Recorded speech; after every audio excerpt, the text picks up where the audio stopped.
നെയ്യാറ്റിൻകരയിൽ railway ടിടിയെ കയ്യേറ്റം ചെയ്ത സംഭവത്തിൽ BSF ജവാൻ പിടിയിലായി. കൊല്ലങ്കോട് സ്വദേശി രതീഷ് ഫ്രാൻസിസ് എന്ന ജവാനാണ് പിടിയിലായത്.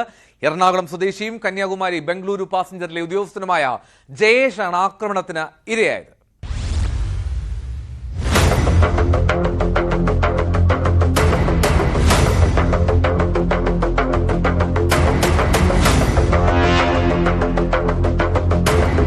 എറണാകുളം സ്വദേശിയും കന്യാകുമാരി ബംഗളൂരു പാസഞ്ചറിലെ ഉദ്യോഗസ്ഥനുമായ ജയേഷാണ് ആക്രമണത്തിന് ഇരയായത്.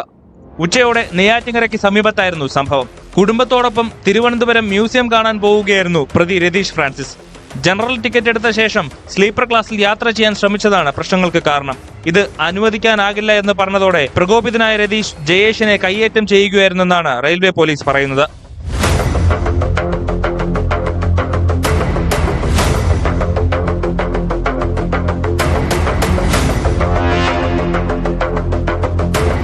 കഴുത്തിന് കുത്തിപ്പിടിച്ച് മർദ്ദിച്ചു എന്നാണ് കേസ്. BSF ജവാനായ രതീഷ് റെയിൽവേ പോലീസിന്റെ കസ്റ്റഡിയിലാണ്. ഇയാൾ മദ്യലഹരിയിലായിരുന്നു എന്നും പറയുന്നു. തിരുവനന്തപുരം പേട്ട ആശുപത്രിയിൽ ചികിത്സയിലാണ് മർദ്ദനമേറ്റ ജയേഷ്.